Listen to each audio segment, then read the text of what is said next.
Trade in the Zone, de Mark Douglas. Capítulo 10. O impacto das convicções no trading.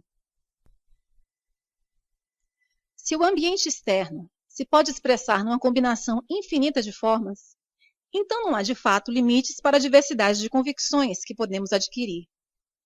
Esta é uma forma sofisticada de dizer que há muito lá fora que aprender. Mas olhando para a natureza da humanidade de um modo global, diria que não vivemos as nossas vidas totalmente em consonância com esta afirmação. Se for verdade que é possível acreditarmos em quase tudo, então por que discutimos e lutamos uns com os outros? Por que não temos todos o direito de expressar as nossas vidas de uma forma que reflita o que aprendemos a acreditar? Tem de haver algo por trás das nossas tentativas implacáveis e permanentes de convencermos os outros da validade das nossas convicções e de negar a validade das deles. Consideremos que todos os conflitos, desde o mais significante ao mais importante, seja entre pessoas, culturas, sociedades ou nações, é sempre o resultado de convicções em conflito. Que características das nossas convicções nos tornam intolerantes perante convicções discordantes? Em alguns casos, somos tão intolerantes que temos vontade de nos matarmos uns aos outros para explicar a nossa ideia. A minha teoria pessoal é que as convicções não são só energia estruturada, mas também energia consciente, pelo menos com algum grau de consciência. De outro modo, como podemos justificar a nossa capacidade para reconhecer no exterior aquilo que já temos inscrito na nossa mente? Como é que saberíamos se as nossas expectativas estão a ser satisfeitas? Como é que saberíamos quando não estão? Como é que saberíamos que estamos a ser confrontados com informações ou circunstâncias que contrariam aquilo em que acreditamos? A única explicação é que cada convicção individual tem de ter algum grau de consciência que a faça funcionar da forma como funciona. A ideia de a energia ter algum grau de consciência pode ser difícil de aceitar. Mas há várias observações que podemos fazer sobre as nossas naturezas individuais e coletivas que suportam esta possibilidade.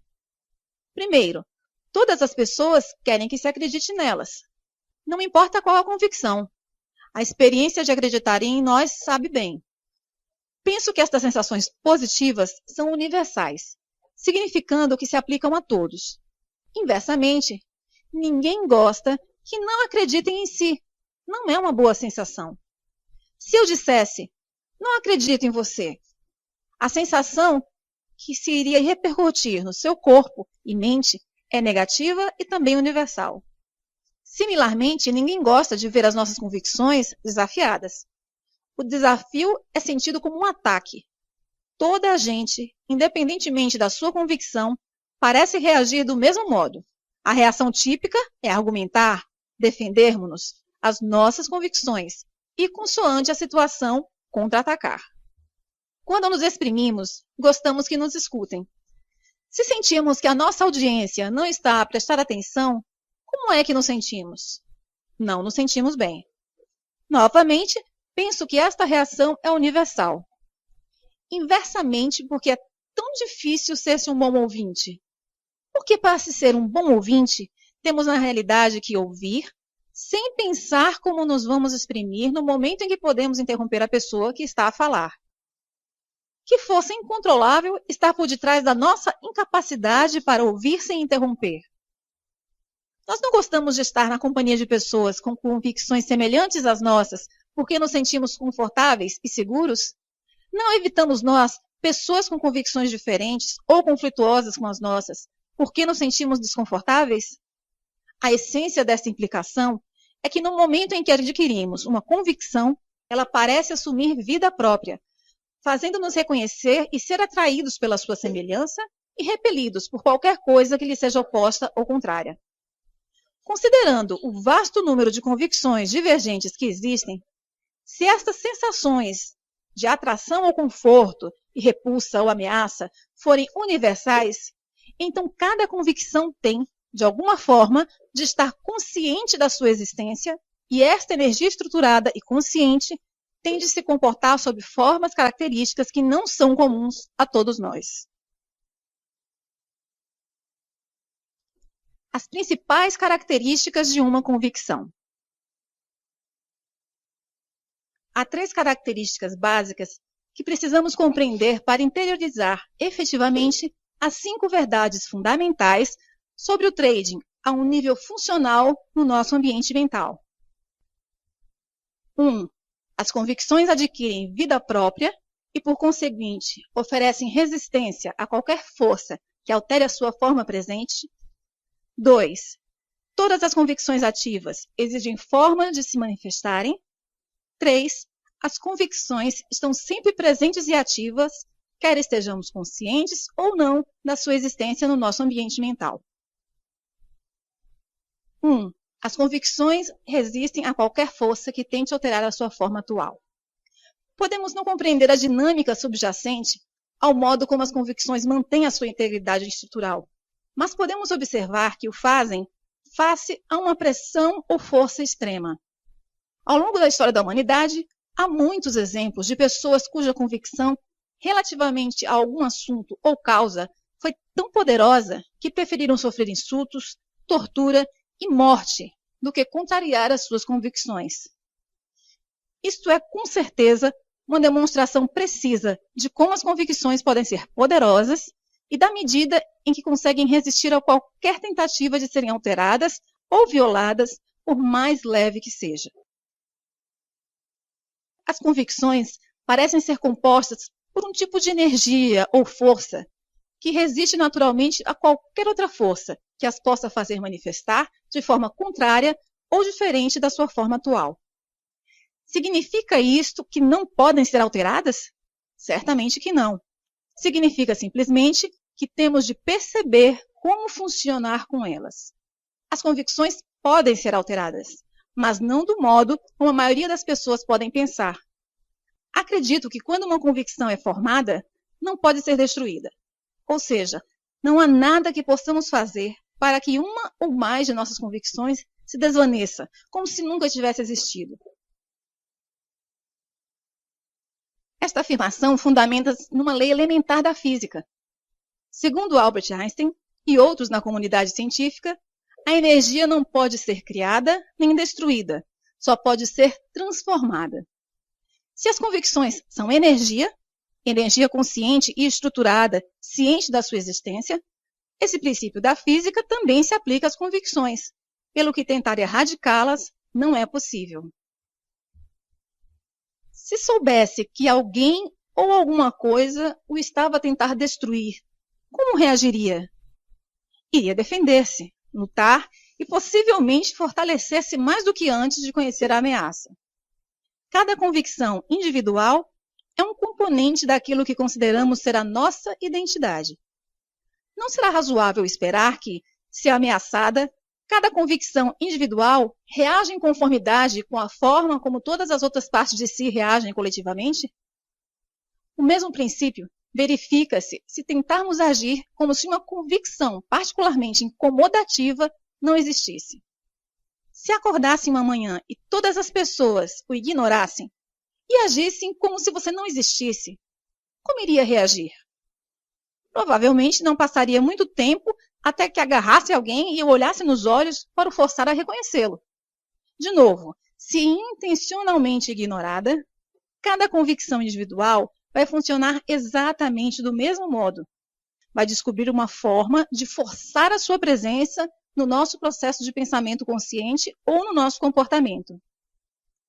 A forma mais fácil e mais eficaz de lidar com as nossas convicções é lentamente torná-las inativas ou fazer com que deixem de funcionar, retirando-lhes a energia. Chamam a este processo desativação. Após a desativação, a estrutura original da convicção permanece intacta, pelo que tecnicamente não mudou. A diferença é que a convicção já não tem energia. Sem energia, não tem capacidade para funcionar como uma força sobre a percepção que temos na informação ou sobre o nosso comportamento. Aqui está um exemplo pessoal. Em criança, ensinaram-me a acreditar no Papai Noel e na Fada dos Dentes. No meu sistema mental, ambos são exemplos perfeitos do que agora são convicções inativas, que não estão em funcionamento. No entanto, embora estejam inativas, existem ainda dentro do meu sistema mental, só que agora existem como conceitos sem energia. Se lembrar do capítulo anterior, defini convicções como uma combinação de experiência sensorial e palavras que formam um conceito dotado de energia. A energia pode ser retirada do conceito, mas o conceito em si permanece intacto na sua forma original. No entanto, sem energia, já não tem a capacidade para funcionar sobre a percepção de informação ou sobre o comportamento. Assim, enquanto estou aqui sentado a escrever no meu computador, se alguém chegasse perto de mim e dissesse que Papai Noel estava à porta, como acha que eu iria definir e interpretar essa informação? Iria tratá-la como irrelevante, ou uma brincadeira, é claro. No entanto, se eu tivesse 5 anos e minha mãe me dissesse que Papai Noel estava à porta, as suas palavras teriam fornecido imediatamente uma enorme fonte de energia, com carga positiva, que me teria compelido a levantar-me num salto e correr para a porta o mais rapidamente que conseguisse. Nada me poderia deter e ultrapassaria qualquer obstáculo no meu caminho. Numa dada altura, os meus pais disseram-me que Papai Noel não existia. É claro que a minha primeira reação foi de incredulidade. Não acreditei, mas acabei por me convencer. No entanto, o processo de convencimento não destruiu a minha crença no Papai Noel, nem fez com que ele deixasse de existir. Simplesmente retirou a energia da minha convicção acerca da sua existência. A convicção foi transformada num conceito inativo e não funcional sobre o modo como o mundo funciona. Não tenho a certeza para onde foi toda aquela energia, mas sei que uma parte foi transferida para uma convicção de que o Papai Noel não existe. Agora tenho 2 versões contraditórias sobre a natureza do mundo que existe no meu sistema mental. Uma, que o Papai Noel existe. A outra, que o Papai Noel não existe. A diferença entre elas está na quantidade de energia que contém. A primeira não tem praticamente nenhuma energia. A segunda tem energia. Assim, de um ponto de vista funcional, não há contradição ou conflito. Se é possível tornar uma convicção inativa, então é possível desativar todas as convicções, não obstante a sua resistência a qualquer força que tente alterar a sua forma presente. O segredo para mudar efetivamente as nossas convicções está em compreender e, consequentemente, acreditar que não estamos realmente a mudar as nossas convicções. Estamos simplesmente a transferir energia de um conceito para outro conceito que consideramos mais útil e que nos ajuda a satisfazer os nossos desejos ou a atingir os nossos objetivos. 2. Todas as convicções ativas precisam se manifestar. As convicções dividem-se em 2 categorias básicas, ativas e inativas. A distinção entre as duas é simples. As convicções ativas têm energia suficiente para agirem como uma força sobre nossa percepção da informação e sobre o nosso comportamento. As convicções inativas são simplesmente o oposto. São convicções que, por alguma razão, já não têm energia ou têm tão pouca que já não são capazes de agir como uma força sobre o modo como percebemos a informação ou sobre o nosso comportamento. Quando digo que todas as convicções ativas precisam de se manifestar, não quero dizer que todas as convicções no nosso ambiente mental exijam espremer-se em simultâneo. Por exemplo, se eu lhe pedir para pensar sobre o que está errado no mundo hoje, a palavra errado vai trazer à sua mente ideias que refletem aquilo em que acredita estar a criar problemas ou perturbações no mundo, a menos, é claro, que não haja nada quanto ao estado do mundo que considere problemático. A questão é que, se houver alguma coisa que considere estar de fato errada, não estava necessariamente a pensar nessas ideias antes de eu ter colocado a pergunta.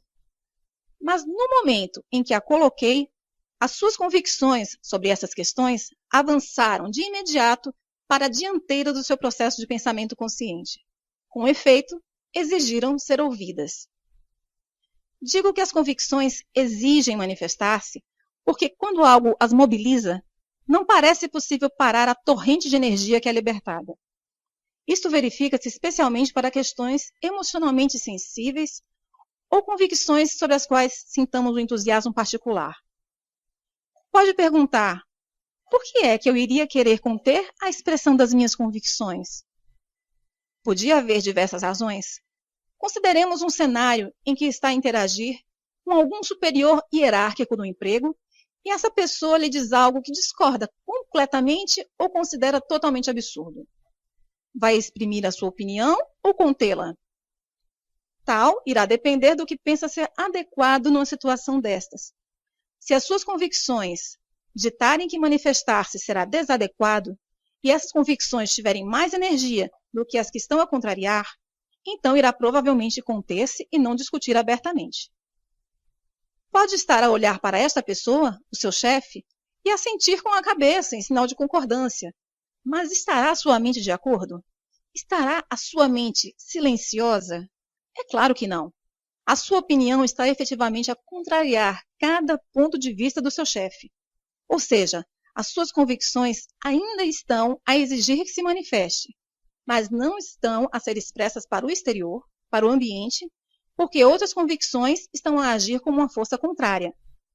No entanto, irão em breve encontrar uma forma de sair, não é? Logo que sair desse cenário, irá provavelmente encontrar uma forma de descarregar a sua argumentação. Provavelmente, irá descrever a situação a alguém que pense que o vai escutar com atenção e solidarizar-se consigo.